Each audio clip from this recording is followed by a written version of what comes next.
Well, my name's Chad Calise. I'm moderating this panel. I hope that that's a good choice. We're grateful to have some of the finest in the discipline here today. So thank you all for making time. We'll start at the top here. We have Dawid Balut and Dave. I'm just going to talk a little bit about how you started out as a system administrator and a programmer and migrated to offensive security because you have a knack for hacking stuff, and you've accomplished some great things on the offensive side in the startup world, including bug bounties and building great teams. But that wasn't really enough. You needed more new challenges, so you've evolved again and become a security engineer in order to help continue to make the online world of business a safer place. And you're true to the cause, man. Like, you consistently make valuable contributions here and elsewhere, all while you continue to deliver value to your own clients. And you're joining us from your offices in Europe today. Thank you for making time. Thank you very much. This is the even greater description than I truly deserve. And one update from last week, I've joined an offensive security company as a cybersecurity director. So more things is yet to come, more great things is yet to come. And I hope to change the security world on a bigger scale. So it's going to be fun, and it's going to be exciting, and I hope to bring some more value to other guys. Great. Awesome. We're glad you're here today, man. Mattia, the Savvy Geek, InfoSec Pro, tech blogger, people helper, explorer of the unknown, cybersecurity, network security, Unix, Linux, DB admin. You've done a lot of different things. And you recently migrated back to cyber after some time away and have taken a new role in that context. And what's cool about your story, Mattia, is the way you shared some very authentic parts of that arc and the decision and the resulting events that you wrote about straight from the heart, and that resonated with a lot of people. Welcome and thank you for being here. You're joining us from the Midwest today, right? Yeah, correct. I'm in Ohio, and kind of a rainy, gray day. But anyway, I'm glad to be here with you guys. Especially, I wanna greet Georgia. I'm really humbled to be in the same panel with her. So. Awesome. Kimber Dowsett, Ms. Bad, thanks for making time today. During a class graduation for Apple's, well, at the time, it was the recently launched Genius training program, right? It was new. That was back in like 2005 or something like that. In any case, Steve Jobs came up to you to celebrate the presence of a female in a typically, it's no secret, male culture of technicians. And now, a few years later, you're a security architect for 18F, a specialized technology division within the GSA, or the General Services Administration. That's been called the U.S. government startup, and they're unique. It's a unique organization that works directly with lots of different government organizations and agencies. Cool stuff, to say the very least. So suffice it to say, sometime later, after that moment with Steve, and Silicon Valley still continues to struggle with diversity issues, you're one of the cyber community's most well-known engineers, and also a bright spot on so many of our social media feeds. Welcome, and thank you for making time to join us today from Pacific Standard Time. Thank you so much for having me. I'm excited to be here and hear what you all have to say too. I'm interested to see where you take this panel, so this should be fun. Cool. Yeah, I think so too. And Georgia, you're a serial entrepreneur now, having founded all of Bulb Security, a security consulting firm specializing in security assessments, pen testing, security training, and research and development, and Shavira Inc. to create product solutions for assessing and managing the risks to mobile devices in the enterprise, and testing the effectiveness of enterprise mobility management solutions.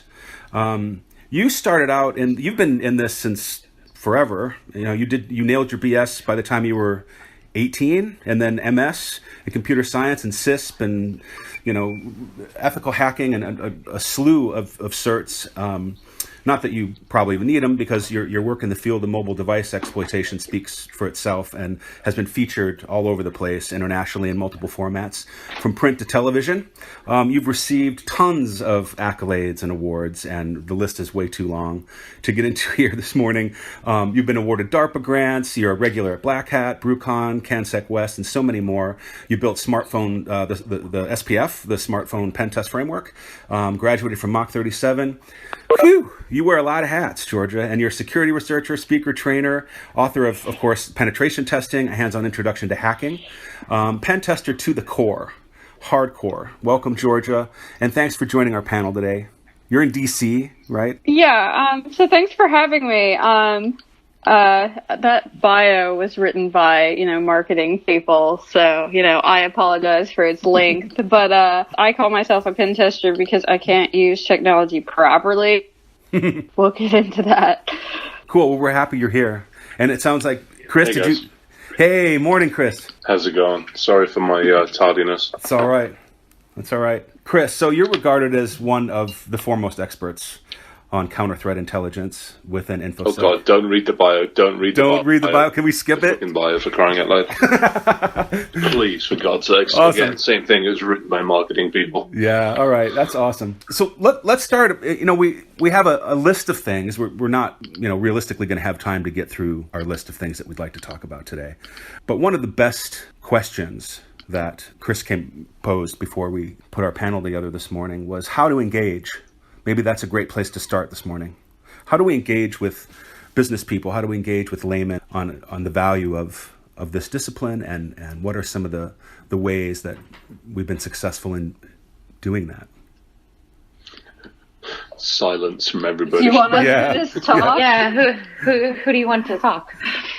Well, I can say something about it. I guess I'm very technical and have been learning the business stuff as I go, with varied success. But I think that, especially making products and like doing, startup pitches for venture capital and stuff, I'm often up against these companies who are like, basically, if you install this box on your network or install this app on your devices, all your security problems will go away, and install shiny blinky light box 3000 and security will be good. And, I go up there and I'm like, I can help you find your risk and what you can do to fix it. And it's like, I see why people would rather buy the shiny blinky light box because they don't know that doesn't really work.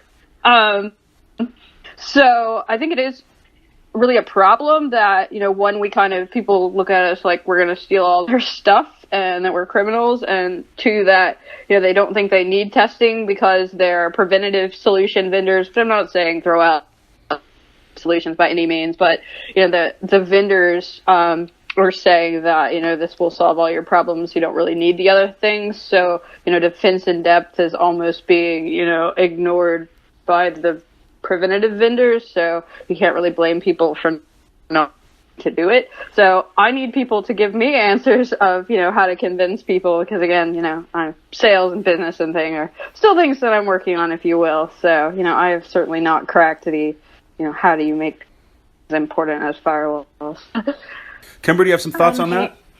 Yeah, I'll speak to it from the federal space. So it is a huge challenge. Funding is always a huge challenge for any, let's say, getting out of any technical debt that we have in the federal government, from legacy systems to, moving into the modern cloud infrastructure, but not having the resources, i.e. people, to work in that space. So if we're looking at the question to get people on board, we have to do a couple of things. One, we have to make sure that we have people working with us, or, we ourselves, communicate very technical terms, very technical concepts, ideas in very non-technical ways. We can't come at them with a lot of jargon.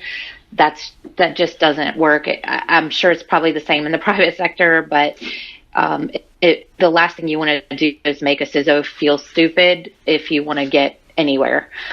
The next piece is really kind of figuring out what you need, who you need, what types of people you need. Do you need red teamers? Would a blue team make more sense? Would having risk assessment folks make more sense? Counterintelligence folks? I don't think there's a blanket like every company needs a pen tester. I think that you have to look at the needs of your business and look at what makes the most sense, especially if you're on a limited budget. And then from there, if you can identify that talent that you need or that role that you need filled, it should become pretty easy to make the case for that role or that person, right? Because you can lay out, things like, here's what a breach at a company similar to ours cost that company last year, and here's how much it would cost to just hire a person.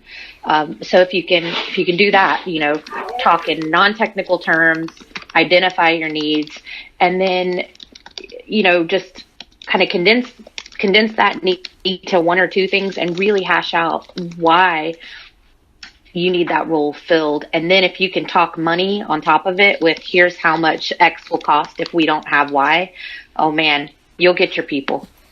Yeah, that's a great point. And, true crime stories always help. And to your point, Kimber, about talking to CISOs and talking to leadership about the need and how to explain these, complicated subjects in accessible ways, and stories help. Stories are accessible. What are some of the true crime stories that you guys share to try to transmit those complicated ideas in friendly ways? Maybe some of the others could speak to that. I don't know if it's careful on the whole true crime stuff, only because it's, what we fight in this industry is the whole fear, uncertainty, and doubt, and what we've also fought for many, many years. For those of us that have got more grey hair to think of is, 20 years ago, we'd run into the CFO and go, hey, we need a firewall, it'll fix the problem. And then, then we need an IDS or an DLP and it'll fix the problem. And you end up keep on to the well and explaining there are more and more problems. The crime story is only one way of looking at it. What I think when we try to talk with organizations, we try to explain it more as either a game of chess or a journey. Hang on a second. Sorry. Thank you. It's a game of chess or a journey. It's one of those things where, look, we are continuing to evolve. The threats out there are continuing to evolve. The criminals are continuing to evolve. This isn't going to change. What we have to do is take a less reactive, a more proactive, a more predictive approach to security. And those discussions seem to be a lot more effective than just walking in with, whoever's regurgitated the latest set of statistics, which are pretty much all the same. We've lost, all of our data's already out there, and there's very little we can do at the perimeter. So we need to change that philosophy. Any other opinions on that, guys? Can I jump in on this? Yeah, please. Absolutely. Go ahead. No, I will. In my opinion, there are two kinds of problems. First of all, as a technical people, we don't speak the language of business. What top management understands is something like, return on investment on something. If we are unable to produce metrics that they understand, we're not going to convince them. You know what I'm saying? And that's my first thought. As to the second thought, in my opinion, I agree with what Chris said. I mean, the problem is we don't have good enough intelligence. We're submerged by data, but this data are pretty much worthless. I mean, I analyze server logs all the time, and we have an overwhelming number of logs, but they often don't mean anything, you know what I'm saying? So we need some products that give way better intelligence, and we need a way to sift through this data and make sense of it, you know what I'm saying? I'll contribute a bit as well. So in terms of spreading the FUD and talking about crime stories, that's a risky thing. That's a risky move to take. I've tried this one at the beginning of my career, very, very early days of my career, when I was very technical, like crazy technical. I had no social skills whatsoever, typical penetration tester and a programmer who used to sit in his basement, however it might sound. And I tried approaching executives and telling them, hey, so here's this vulnerability. Companies used to get hacked by this. Some companies went bankrupt. And when you do use this negative and this very often aggressive language, or language by recipients by aggressive, then they will very easily and very quickly put a label on you as a paranoid person, someone who is hysterical, who doesn't know the business, who doesn't know how to manage the risks. And even though you've already done your homework, you've managed the risks, you know what are the risks of not doing something, if you use too aggressive language, even passive-aggressive language, you may be easily labeled as a person that doesn't know the business, doesn't know how to enable business not all about this. So I really try to stay away from crime stories, and I'd rather like to convince executives that, hey, if we do this, then at least we can show our customers that we are doing better. So we can show our customers that we are better than competitors, that we've done something, whether it's for community, for our products, or for customers, that we show that we care about their data, their privacy, and all that stuff. And also, if we don't patch this vulnerability, we don't keep proper patch management, vulnerability management, all that stuff, then we show our customers that we don't really care about them. We are not consistent with our message. So it's not speaking in the language of we must fix it because we will have losses, financial losses, and we must fix vulnerability. But it's rather like our vision, our mission statements, and all the things, all the messages we convey to our customers must be consistent. So if you are telling them that we've built this and that, and it's supposed to protect them, and at the same time our data leaks because of some pathetic security vulnerability, then our mission is not consistent, and it will be very hard to regain the trust. And in the past few decades, where security became a thing, we were flooded with very technical people, with great people who know how to hack systems, how to protect systems, defend systems, but who don't really know the business language and how to talk to CISOs. I started being a person that was technical, that was labeled as a paranoid, and finally climbed to a career ladder to be a right hand of a CISO, which enabled a lot of things. But I've managed to do that not thanks to my technical acumen, but by reading and studying a lot about business management, leadership, all these soft skills things. And I believe that all the fuss we have currently, which is creating really hard times to collaborate with business level people, is that we are not effective, because the business doesn't really care how good you are in technical terms. The one thing and the only thing that matters, are you effective in this role? Can you effectively secure this corporation? And our communication doesn't speak volumes about our effectiveness.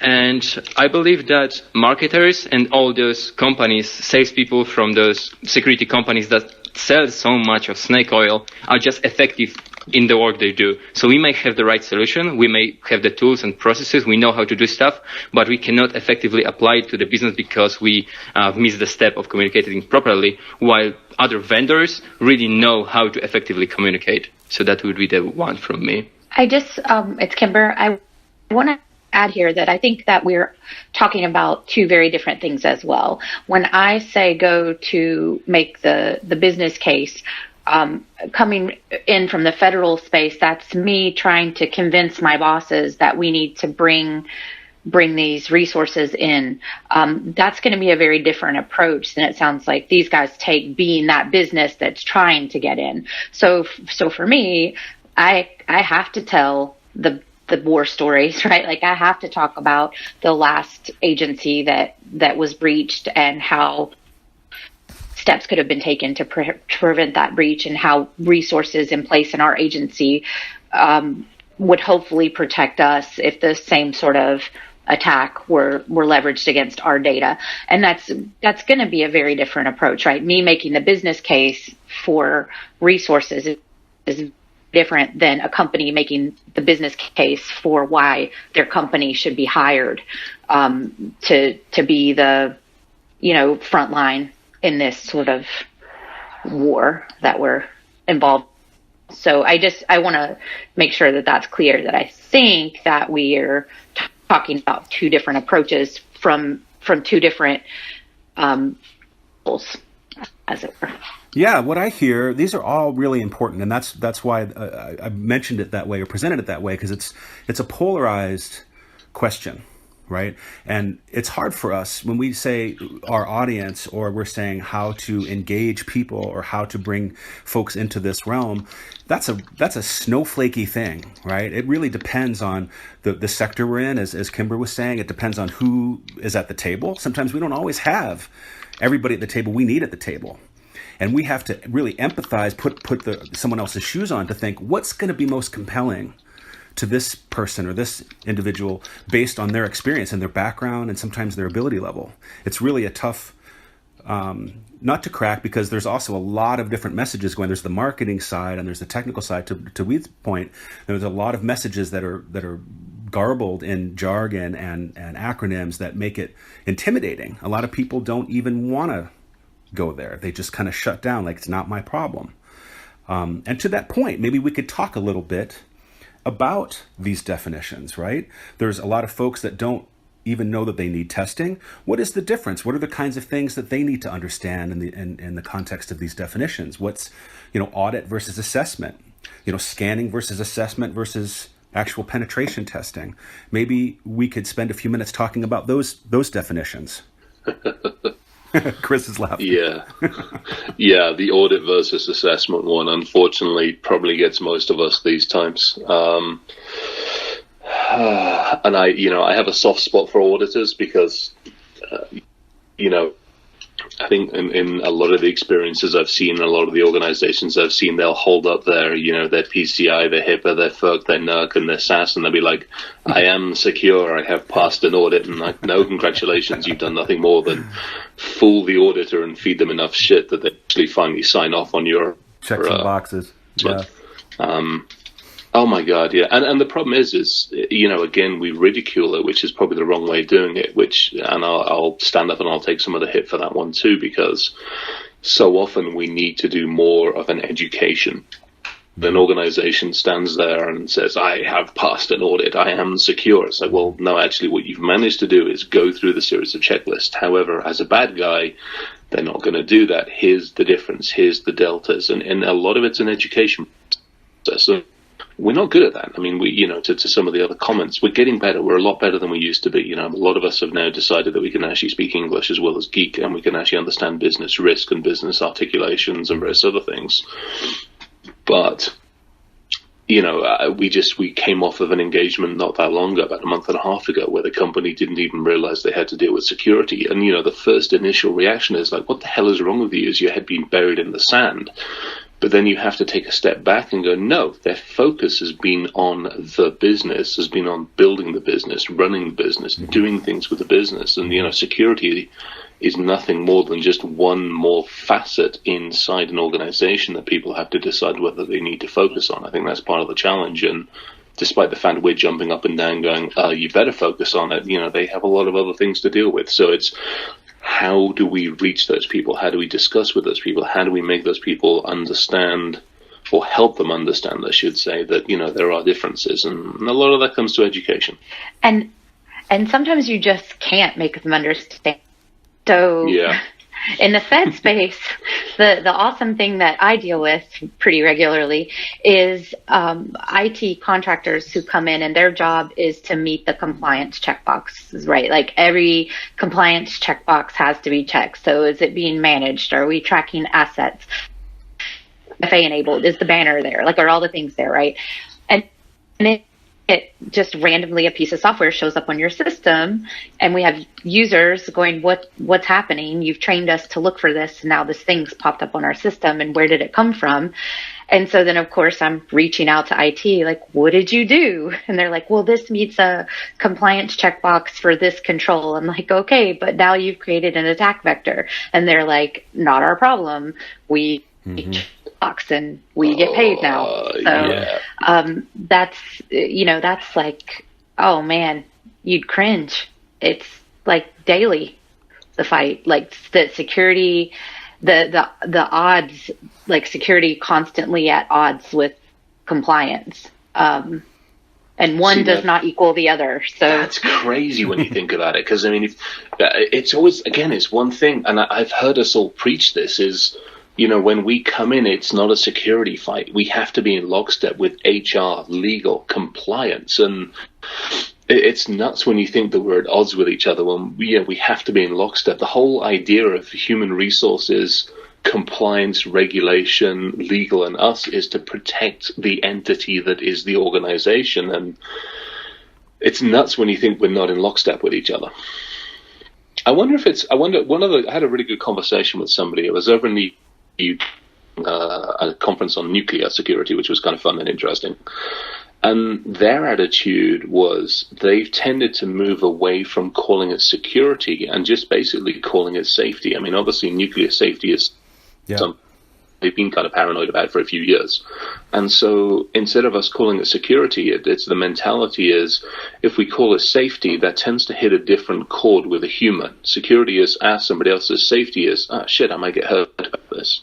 I think that's huge. I think that's a huge insight, because if we think about security just as a word, as it relates to the average bear over time, since the like the days of the Pony Express, right? I think of the Pony Express as like an early internet. Really, if you lived somewhere between St. Joseph and Sacramento, you had access to these goods and services that other people didn't have, and culture was adjusting to that. And fast forward through that to the 30s and automobiles, and then the Cold War, the 50s, and the messages that privacy and security that we were sending to everyone about privacy and security were completely inverse to what they mean today.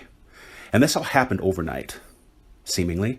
We're going to get into the details of that, but the messages that we sent about security were related to isolation. They were related to, this kind of situation like architecture in the 50s was attached garages, so you could go from your family room to the garage to the store without dealing with anybody. The days of going to your neighbor's house to get a cup of sugar pretty much ended. And then that continued on until now we have the internet. The internet wasn't designed to protect us. It was designed to share, make all this stuff just wildly available without any considerations for privacy and security. So I think shifting that definition from security to safety, that might be a good move. What do you guys think? The problem is security is always a second thought. Probably more than security, we should call it business survival or something like that. Yeah, you're right, man. Oh, I like that. Yeah, it is something that resonates with more people, because cyber, you guys know this, when you walk into a conference room and you say the word cyber, it sucks all the air out of the room. For me, this is Georgia. I guess I very quickly, when I started doing the security thing, kind of got sucked into, the security community and the conferences and the, capture the flags and things. So all the people that I knew, and again, like many of us have said, social skills, basements, things like that, maybe, I'm not like the best adjusted person ever to start with. And then, everybody I knew was, equally like very much like, yay, latest iOS vulnerability and technical details of it and this and that. And this was like something we were very passionate about. So the idea that it's, even someone who's like a CISO technically, works in security, but more on the business side would not be, all up in reading the code for like the latest, exploit that came out was just baffling to me when I first, started thinking about the business side. So, I think I really like the idea of, like calling it either business survival or safety, because I think, especially with, as many of these breaches and as many of these like exploit stuff that ends up, say on the front page of CNN, and yet the world doesn't end, how many people, despite the fact that like Equifax happened, like how many people's identities have actually gotten stolen? We haven't like gone to an apocalypse or, credit cards yet. I think that, it doesn't resonate with a lot of people. They're just kind of like, another one of those, unless they're like us. So I think, the problem is we're protected from that. You talk about credit cards. That's a perfect example. The average individual is protected from that because every 6 months or every 3 months, depending on how many times they've been breached or how many credit cards they have, a new one turns up in the post. They're isolated from it, and this is, and to some degree with other kinds of things they lose as well. We did a set of presentations about 1.5 to 2 years ago at a couple of conferences, where we tried to bring the awareness really to the average human. We turned around and said, look, 90% of us are getting affected by these things, yet really only 10% of us are paying attention, and there's a whole backstory behind it.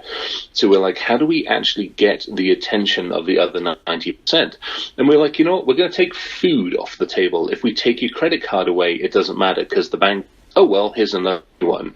If we take your healthcare away, you get new stuff. Now, yes, you have to go through more hoops than you can think of to get it back, but you still recover from it. Then we turned around and said, look, as an attacker, as a criminal, if I really want to take food off the table, I'll poison the food systems, I'll take the computer security out of anything to do with, was finally the 90 percentile who don't like actually pay attention. And it was, one of those discussions which was, how do we do this? How do we actually raise the awareness? And I still don't think we've got a good answer on that. And that's a tough one. I think Mattia. Anyway, I think the only way of awareness in an effective way is understand, help people understand that that's something that can really hurt them. Their identities can be stolen. Their lives can be ruined. You know what I'm saying? As of today, with artificial intelligence, they can make you say whatever, and they can ruin your life in a matter of seconds. That's what should probably, have people worried, rather than hearing the news, oh, another guy got breached. Who cares? You know what I'm saying? Right, but I believe that we also need to be more subtle in the language we use. For example, absolutely, no one cares if you get out there to news or television, to social medias, and start shouting how bad it is, how tragic it is, because more people will learn more about security and security hygiene, gain more security awareness through watching Mr. Robot, where the message is conveyed very subtly and people really understand what are the risks, rather than InfoSec people running around and crying how bad it is, how critical the vulnerabilities are, and so on. I believe that the situation we landed now all boils down to the security people not really knowing how to talk with other people outside of really technical people. So we have this in business where we don't even know how to teach our businesses executives about security, how to make them listen us. Often they don't even want to have meetings with technical security people because they don't know how to speak with people on this level. And we also don't know how to convey this message to regular people because we've scared them off so much, so badly, that they don't want to really interact with us. And it haven't ended yet. There are many InfoSec people out there who really love the isolation, who want to work independently, who doesn't feel like it's all about unity and making the effect on the society. Like how many companies started things like purple teaming, DevSecOps, and all those things. How many companies started to really care about DevOps, Agile, the processes are connected and people really work with each other. Not many companies do that. Not many InfoSec people do that. I've seen plenty of companies, InfoSec staff really still is a no person. It's a person that blocks processes and that enable business to run more swiftly and securely. So that's another part of the story. I'm constantly trying to think about other practices, technical practices where people are really good at transmitting these complex ideas to lots of different kinds of people. And I often come back to mechanics, auto mechanics, right? I mean, cars haven't really been around that long. I mean, they really started to go mainstream in the mid-late 30s, and there were no driver's licenses. You learned to drive from whoever sold it to you. And so licenses and testing wouldn't become a thing for many years after that. And insurance wasn't even a concept until like 20, 25 years later. Now, fast forward, you go to the garage nowadays, and these guys are all generally pretty good at transmitting a pretty good summary to us that doesn't make our heads explode, but yet lets us leave there feeling confident that our vehicle's safe, to drive our families around in and far from home. And, how have they done that? Is it just a matter of time that's enabled them to have the experiences to get better at it? Or, what are some of the practices or disciplines that, maybe could inspire us all to do this more effective, to speak with other people and communicate these important, really important things more effectively? In my opinion, we should focus on what other people care instead of what we care. That's a good point. I mean, we need to convey certain ideas and certain concepts, but we should think in terms of what touches them directly instead of what we think should be paramount. Even though what we think should be paramount, probably it is. You know what I'm saying? But I think that all security people should have to run a business, or go through an accelerator or something. Because at least for me, it very much, even having a security business where I build security products, when it's like, okay, We don't have enough money to get this done. We have to get this out the door. We have to get it in the hands of clients. We have to spend money on all these other things. Am I really even going to bother to pen test my own product? Becomes the kinds of things that keep me up at night. I mean, it really, I think, makes you, understand that, to business, security is, even to a security company, somebody that does, security consulting or builds a security product. At the end of the day, security just becomes another sunk cost. And I think, that's something that, at least for me, when I was, starting out, was not something that I realized. I really didn't understand that to most people, security is not the most important thing in the world. So yeah, I think, like you said, that, thinking about what's important to other people and realizing that I guess you're not the center of the universe and not everybody is like you, which a lot of us have a hard time with, I think. It takes a lot of guts to admit that. And I think that's a step towards the solution, coming into a culture of business culture and finding what's most valuable to them, right? Quickly, and identifying those things and relating the red or blue team agenda in contrast to those values is pretty important. Well, I think the other challenge on it as well is we, as a community, for all of our dysfunctions that we have, you look at DEF CON, you look at the other conferences that are out there, we've stuck together and we've grown for the last 25, 26 plus years.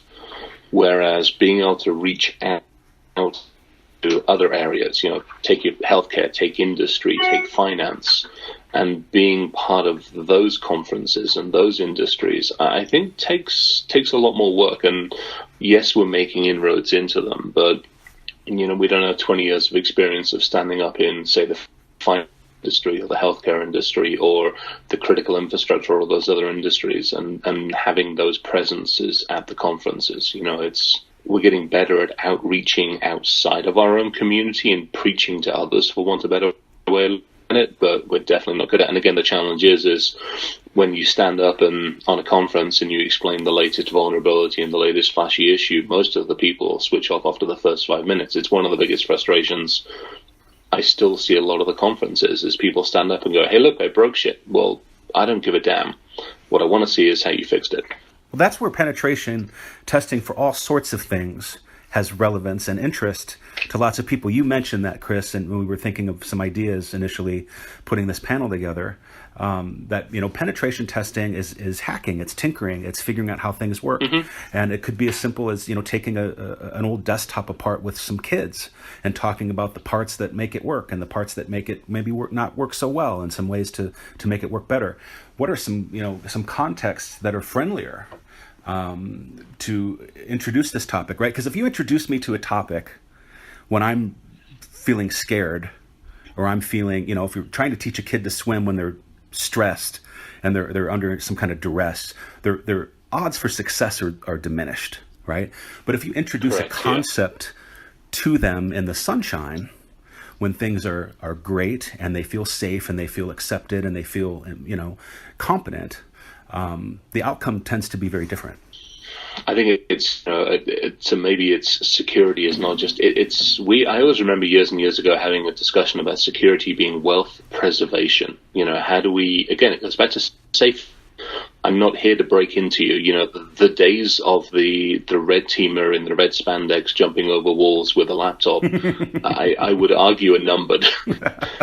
The days of, you think about it. For God's sakes, for 20 plus years, nobody has stopped us from breaking in, which sucks because it means we've failed. Mm-hmm. As an industry, we have failed to protect the very charges that we are responsible for.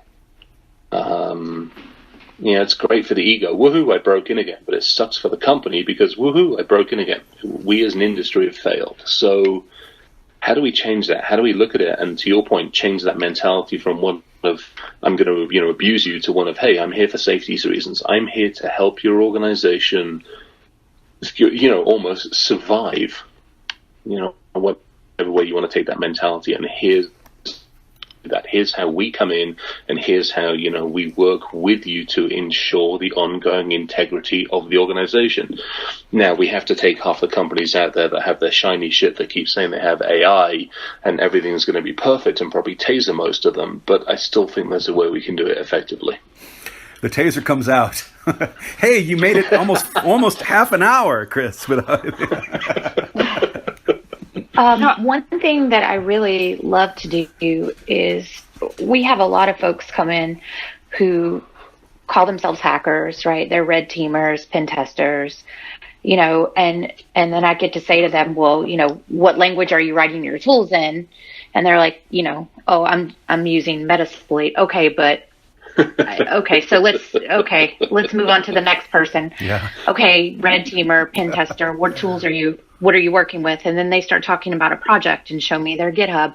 And that's a person I want to scoop up, not to keep them as a red teamer, pen tester, not that there's that, we need that too, is that kind of drive to break shit on the blue team. Like, I want you building tools that aggregate these billions of logs. I want you writing tools that help me find the needle in the needle stack. Like, let me show you how to hack for the blue team.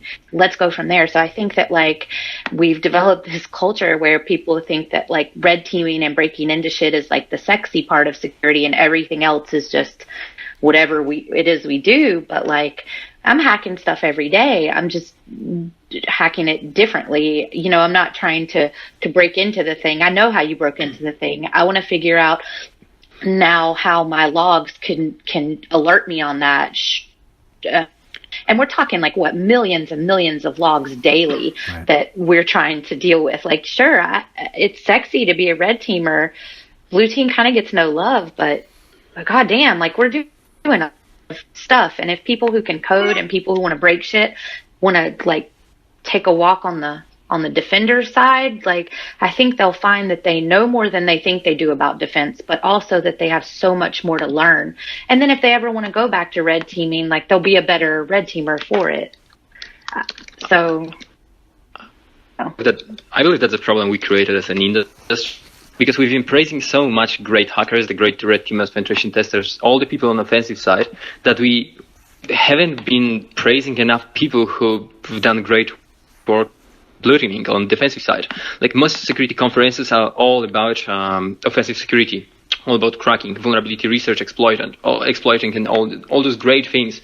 But they attracted plenty of people who had no mission to change the world for better, to make our world more secure. So if are good at hacking, they can crack the company software, they can find basic web application security flaws, take a little bit flood of bug bounty hunters, kids who after 2 months of finding weak bugs on HackerOne call themselves security experts, red teamers, and all that stuff, even though they've been in the industry for a couple of months or weeks, but they found those two basic bugs, 2 XSSs, now they are calling them security experts. So we attracted plenty of people who joined the red teaming side and offensive security side without making putting them on the path to actually make a difference. There are plenty of people, I would easily say most of people in the security care about doing their work, not the outcome of their work, and the businesses care about outcome. So we are in a position when we have so many people who do penetration tests, but they don't really care what the business to do with the penetration testing results. So they provide reports, they find great bugs, but I found plenty of security testing companies who weren't even technically capable of providing the solution, even high level or abstract solution to the problem. They're reporting cross-site scripting or SQL injection vulnerability, and they're not providing any viable solution besides what they've read on website of OWASP and blogs of other researchers. So that's a huge problem. And Chad asked a great question, which was, how do we make companies more confident in their security before they take pen tests? And for me, the answer is, let's actually make them more competent in security, make them feel that their security posture isn't that bad. So when they approach penetration testing company, they actually know they are not going to completely destroy them. So maybe let's push more on the blue side, defensive side, and teach companies how to produce software more securely. Let's give more emphasis on secure software practices, on more secure software engineering. We are not speaking much enough of this. We have now, for past, I believe, 5 or 6 years, there have been a race of so many bug bounty companies' platforms. They are doing a great job, but their message, their marketing message is so effective and so damaging that all the companies, small startups and SMBC is bug bounty hunters, hire those red teamers, penetration testers. They are going to secure a company. While that's totally not the point.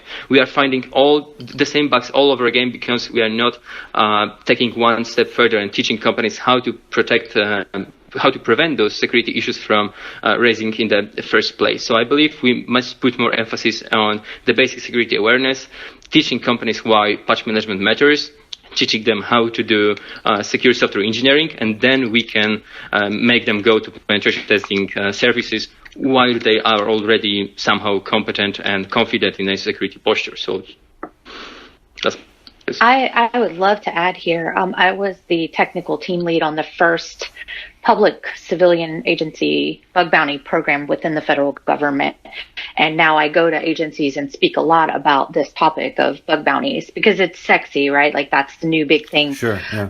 But the first thing I say is the bug bounty program is not the place that you want to go to get free pen tests for your products. Like the bug is the very last part of this software development lifecycle when you have tested this thing until you can find nothing else with the best folks looking at it and you're confident that it's the best product you can deliver.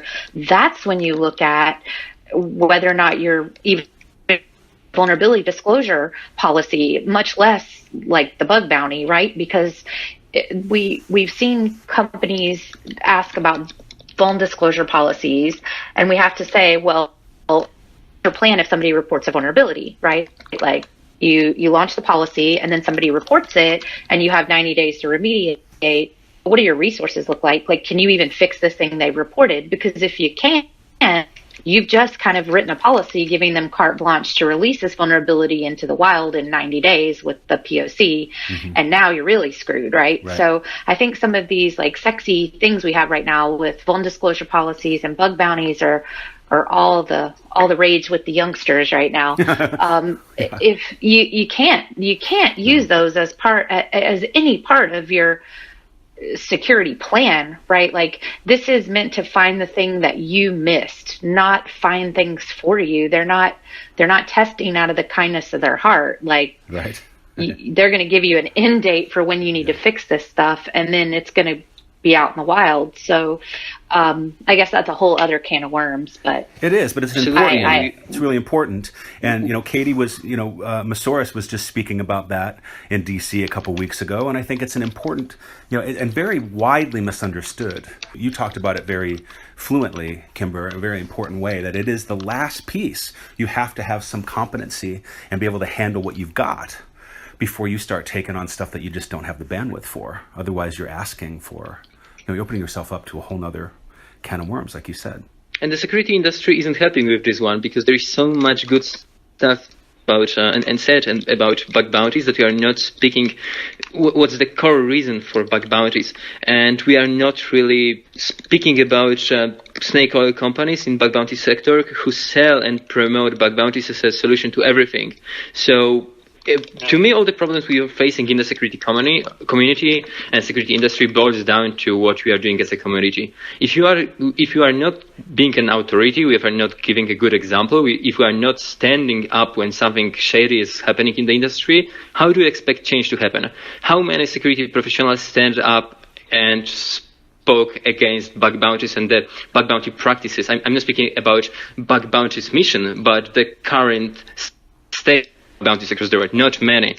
Most security professionals really embrace the bug bounty model. They're not talking about where is the right place to implement bug bounties. They're only speaking about the advantages that come with bug bounties, not that many disadvantages. So, Kate, you've done a great work, and I'm happy for this. I've written an article thanking her for that because we need more people. We need more security influencers to speak about such in a very objective way. And we don't have really that much people who are able to stand tall and speak about those uncomfortable truths in the industry, because it's all great to talk about security, sexy security things, about red teaming, bug bounty, making a lot of money, but it's totally uncomfortable to stand in front of the whole marketing bullshit that's happening in the industry and hurting so many companies. And I visited multiple companies that spend tens of thousands of dollars on bug bounty programs and penetration tests where their internal security processes were in tragic shape. Why?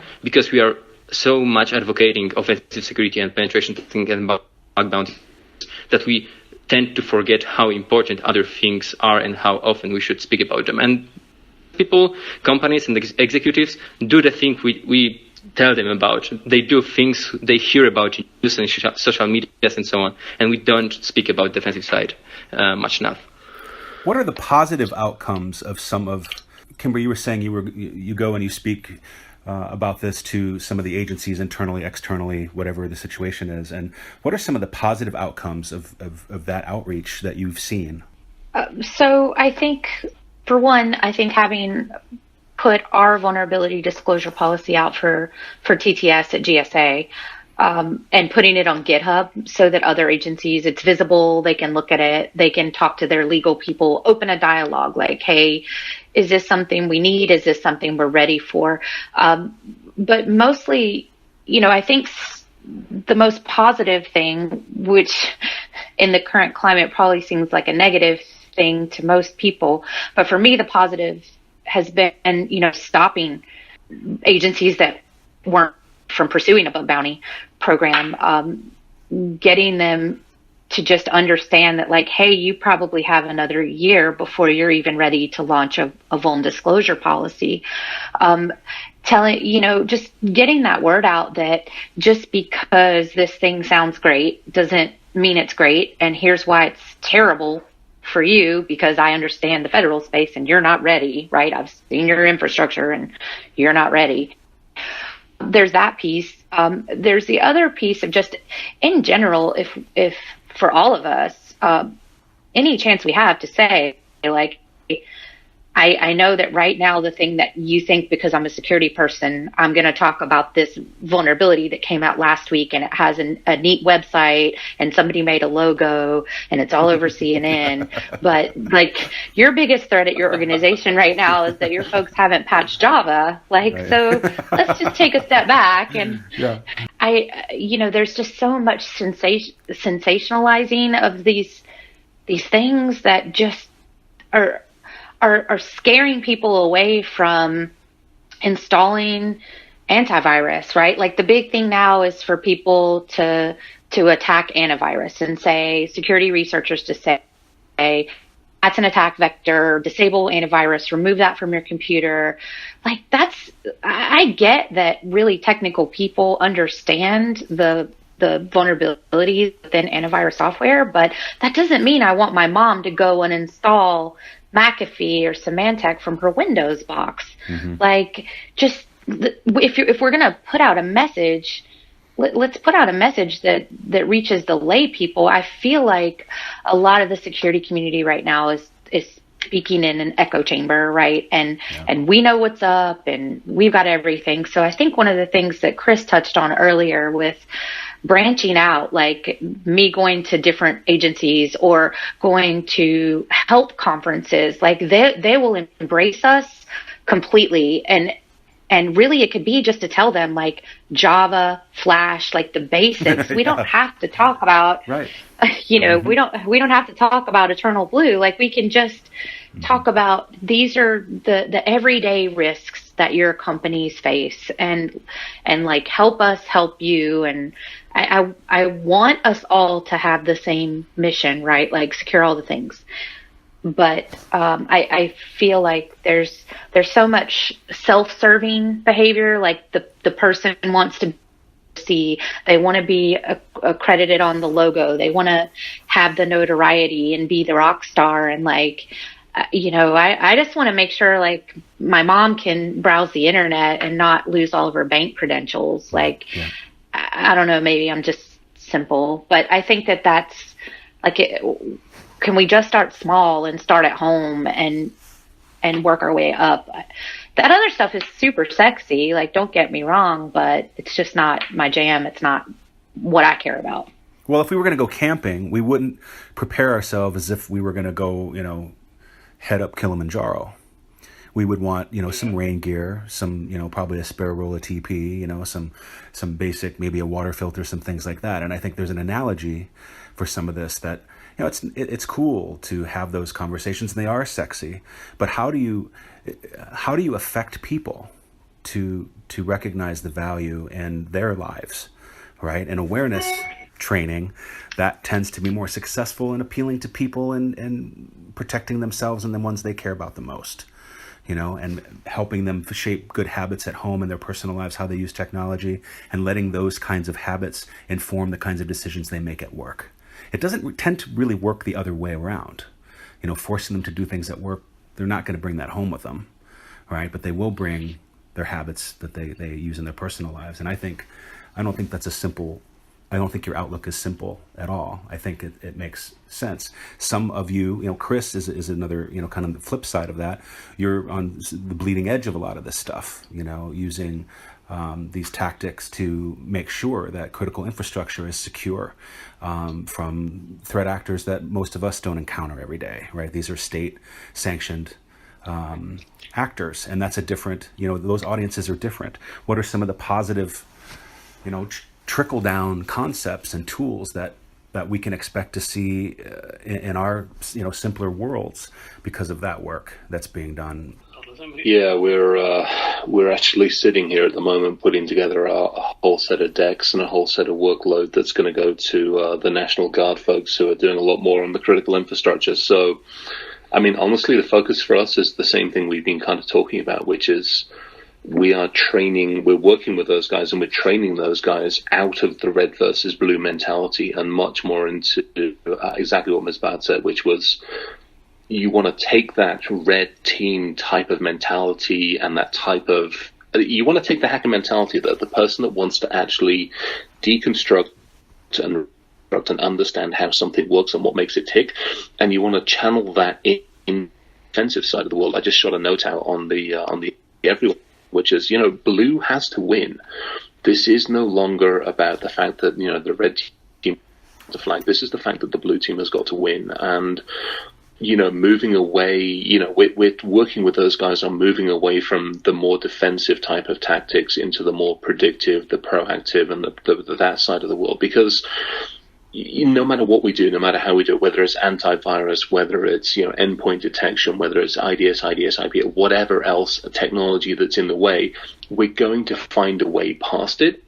Still, because we can socially engineer, we can attack the human, we can get to the person on the keyboard. So the question always becomes: you don't have your perimeter.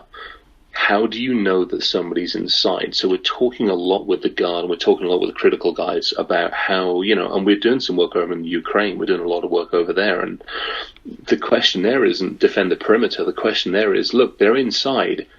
How do you know?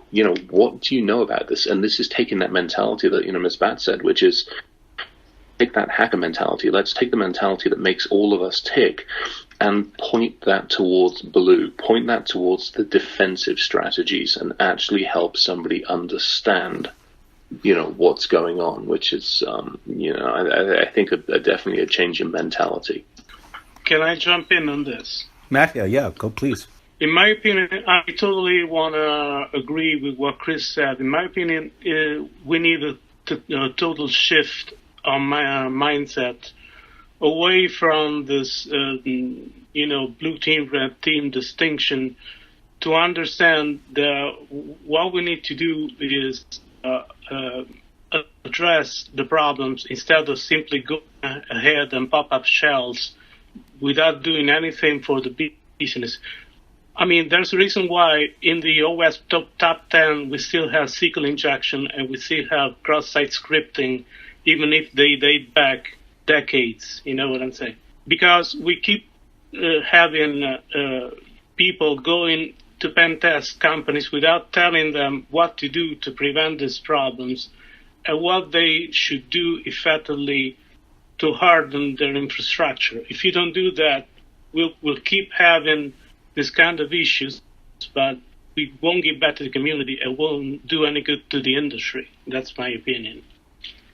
Yeah, and I think cross-site scripting is a good example of one of those vulnerabilities that are just so prevalent that a lot of vulnerability disclosure policies and bug bounty programs exclude those as a within scope or a payable event. And like, how messed up is that, right? That one of the most common vulnerabilities isn't covered because they just expect that, like, you would have fixed that. So I don't know, like, how many companies just sit with, these vulnerabilities and don't bother fixing them or don't know they have them.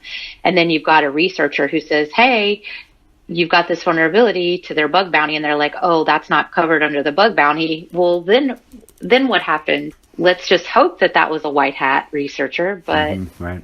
I don't know. That's just crazy to me that some of the most common, like when I look at vulnerability disclosure and you excluded, XSS or SQL injections or, input validation or all these things that I feel like, wait, why are you excluding those? Like, they should know if they've screwed up that badly, right? Like, seriously. I don't know. Chris just texted, he's like, SQL injection, it's going to be classified as one of the 7 wonders of the world because it's been around so damn long. But it's true, though. I mean, it's exactly true. I mean, we've got so many of these basic, simple, easy to fix, not sexy vulnerabilities that are all over organizations. I mean, for those of us that are on the pen testing, on the assessment side of the world, we still get in because so much stuff is still so readily, easily broken. And that's the frustrating. It's like, I don't have to walk in and do the sexy exploit. I don't have to walk in and reverse engineer your code, do backflips through through whatever I have to. You've got root Calvin on. Just hit enter 3 times and you've got root, right? Exactly. God, you gotta love dev backdoors. Like, oh God, yeah. I think it's somebody just put Matteo just put an interesting one out, and this is the other scary one as well, and it's something we've been talking about on stage a little bit now, which is, where are we now? Put a stake in the ground. Now let's take a fast forward for the next year or two. We've obviously got the IoT tsunami upon us. We've obviously got fintech, which is coming down the line. You look at vehicle technology, you look at infrastructure technology, you look at the stuff that's coming down the line with where embedded healthcare and consciousness and everything else is coming down the line.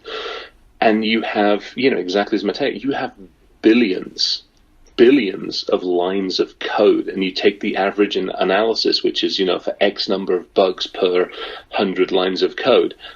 How the hell are we going to be able to fix all this? We can't. There's not enough of us to do this. So we've different strategy. We really, really do. And hence, love red, but sorry, guys, our days are numbered.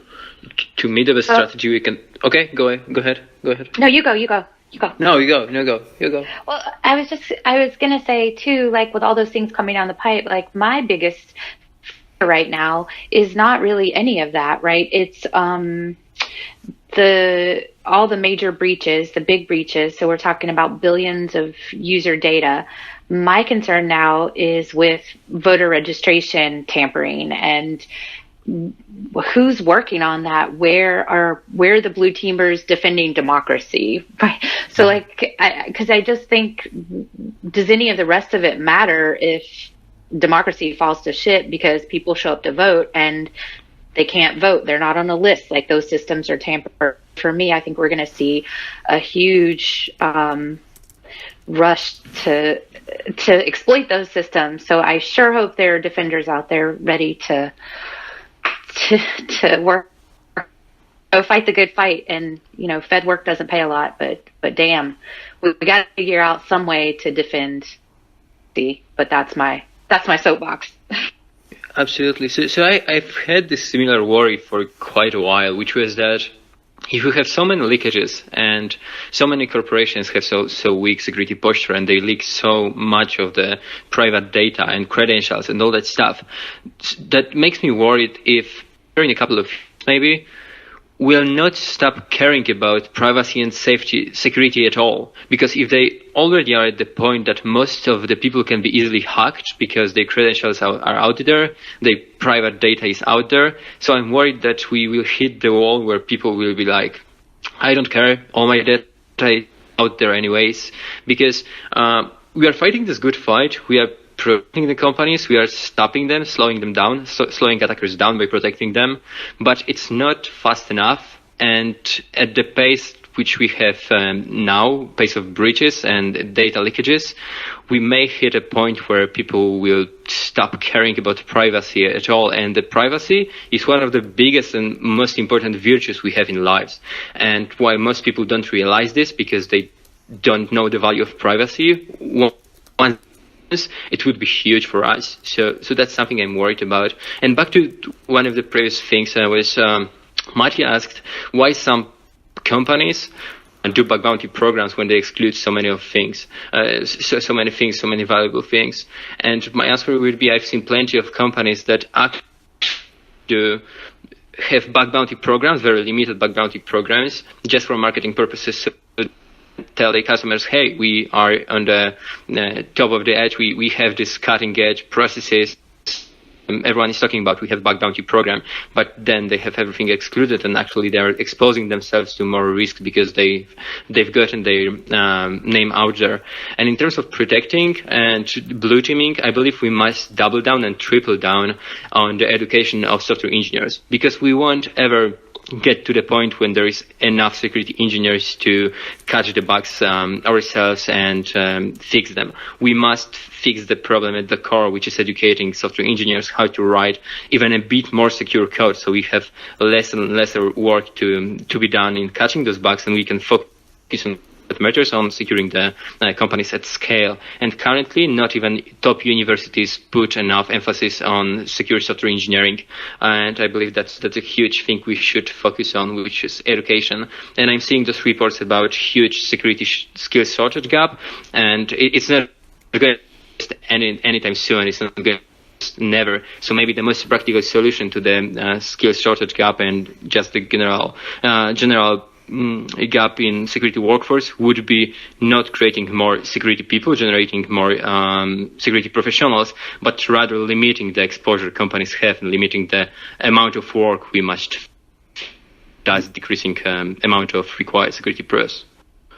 And that's a great way to kind of sum up our talk today. Maybe is, it's really awareness, and it's empowering people with the knowledge in friendly ways, from our mothers to our colleagues and certainly our clients.